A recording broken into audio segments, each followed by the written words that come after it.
Hey hello guys, welcome back to our channel. তো তোমাদেরকে আমি অনেকদিন থেকে ভিডিওগুলো ছাড়তে পারিনি। তার একটাই কারণ, তোমাদেরকে একটা আমি ভিডিও বানিয়েছিলাম তোমাদেরকে ছাড়ার জন্য।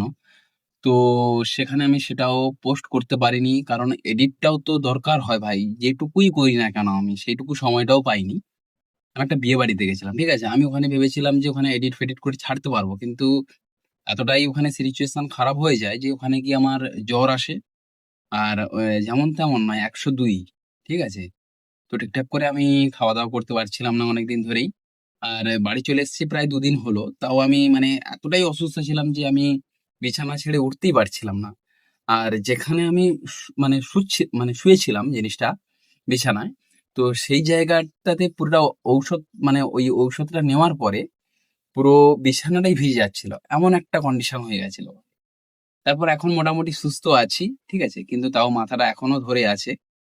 আর তার জন্য সরি, তোমাদেরকে এতদিন ধরে আমি কোনো ভিডিও আপলোড করতে পারিনি। আর হ্যাঁ, যেখানে গেছিলাম ওখানে কিন্তু খুব সুন্দর ভিউ ছিল। যেহেতু ওটা সুন্দরবনের এরিয়ার মধ্যে পড়ে জিনিসগুলো। আর আমরা গেছিলাম ওই লঞ্চে করে। আর যারাই দেখবে যে সুন্দরবনে ভিডিওগুলো বানায়, আর ওইসব জায়গাতেই কিন্তু সুন্দরবনে ভিডিওগুলো বানায়। একদম মাঝখান দিয়ে ভেসেলটা যাচ্ছে, ঠিক আছে? লঞ্চটা যাচ্ছে আর ২ দিকে জঙ্গল সুন্দরবনে। সেই লেভেলে লাগছিল। কিন্তু ওই বললাম, শরীরে এতটাই অসুস্থ লাগছিল যে ওই ভিডিওগুলো আমি বানাতেই পারিনি জিনিসগুলো। তোমাদেরকে যে দেখাবো ভিডিওগুলো বানিয়ে, সেগুলো আমি করতে পারিনি। তার জন্য কি বলবো? আমার খুব আমারই নিজের কেমন একটাই লাগছে, ঠিক আছে? কারণ কি, যদি আমি নিয়ে আসতাম জিনিসগুলো আমার ভিডিওতে এড করতাম, ভালো লাগতো এই জিনিসগুলো দেখতে। আর তার জন্য এতদিন আমি দিতে পারিনি। কিন্তু এখনো আমার মনে হচ্ছে যে আমি যে এতদিন ধরে যে কন্টিনিউয়াসলি যে জিনিসগুলো করে আসছিলাম ডিসিপ্লিনের জন্য, তার জন্য কিন্তু আজকে কিন্তু আমার বসে নিজের একটা অন্যরকম কিছু ফিল হচ্ছে না। যে ভয় লাগছে, লজ্জা করছে, এরকম একটা জিনিস আসছে না জিনিসগুলো। আর পাশেই বক্সের আওয়াজ শুনতে পাচ্ছ, কারণ এখানে ১২ মাসে ১৩ পার্বণের রিচুয়ালস আছে। তো এখানে পুজো হচ্ছে, বাড়ির পাশেই একদম পুজো হচ্ছে আমাদের। এই আমাদের বাড়ির থেকেই একদম লাইট ফাইট দিয়েছে হেবি সুন্দর করে, ঠিক আছে?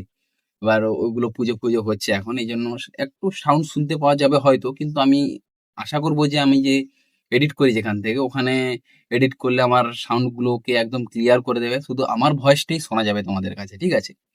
তো তোমাদেরকে আমি এটাই বললাম জিনিসগুলো। তোমাদেরকে আমি একটা স্টোরি বলি, হ্যাঁ? আমি দেখছিলাম যে Instagram এ আমি দেখেছি জিনিসগুলো।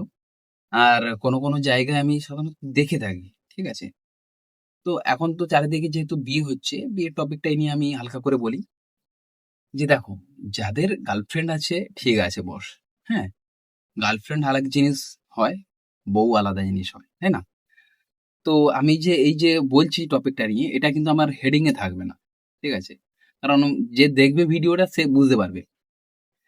আর কি বলবো, ওই যে জিনিসটা বলছিলাম, যে জিনিসটা গার্লফ্রেন্ড আর বউ, তো তুমি দেখবে সবসময়ের জন্য তুমি যদি সমান সমান এতে বিয়ে করো, যে তোমার যেরকম অকাত সেরকম অকাতে তুমি বিয়ে করেছো, তাহলে ঠিক আছে বস।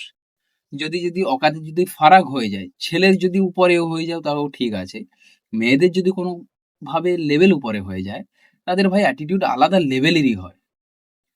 তোমাকে মানে পাশে পড়ে থাকা একটা ইটের খোঁয়ার মতো মনে করবে না জিনিসগুলো, ঠিক আছে? এই সিচুয়েশনে আমি দেখলাম জিনিসগুলো। খুব মানে খারাপ লাগলো জিনিসগুলো দেখে। তা আমার মুখে হাসি আছে। কিন্তু যাই হোক, ওগুলো ছেড়ে গেছে।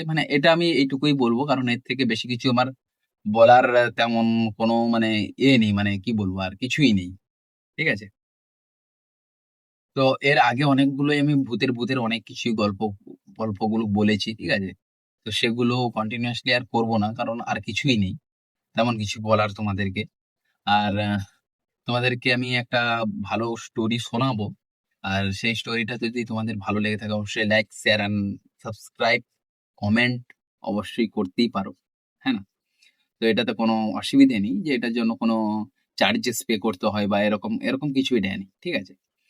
কিন্তু এর ফলে হয়তো আমার ভালো হতে পারে। কারণ কি, সাবস্ক্রাইবার হলে বা ভিউজ হলে আল্টিমেট আমারই কোনো দিক থেকে একটা লাভ হয়।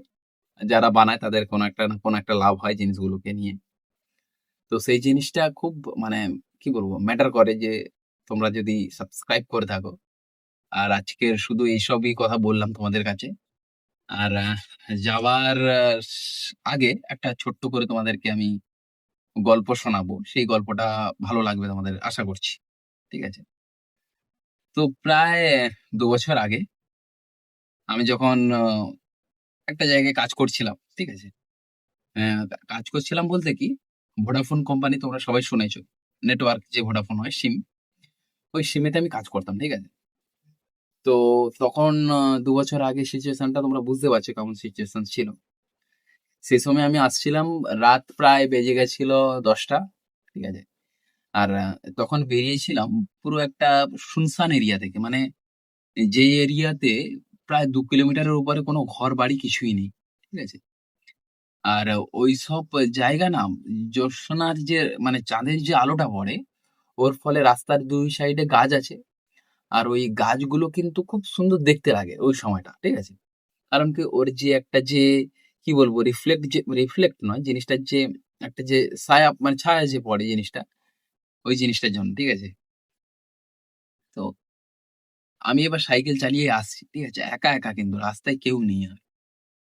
আর ওই জায়গা থেকে আমার খুব ভয় করছিল ঐদিন। তো যাই হোক আমি রাস্তায় এরকম সাইকেল চালিয়ে ফালিয়ে আসছি। আসার পরেই একটা মানে কি বলবো, ওইখান থেকে ওই ফাঁকা রাস্তাটা যখন ক্রস করে পুরোটা এলাম, তারপরে ভাবো যে একটা উম গ্রাম পড়েছে। ঠিক আছে? ওই গ্রামের মাঝখানে রাস্তা দিয়ে যাচ্ছি। ওখানে তো কোনো মানে ভয়ের বা কোনো কিছুর সিস্টেম নেই। আর আমি আসছি আস্তে, একজনের বাড়ি আছে। বাড়ির পাশে একটা গাছ আছে। ওই টার্নিংটা নেবো জাস্ট। টার্নিংটা নেবো, নিলেই আবার একটা রাস্তা স্টার্ট হচ্ছে। ওই টার্নিংটার কাছে এসে ধাপ করে একটা আওয়াজ হলো।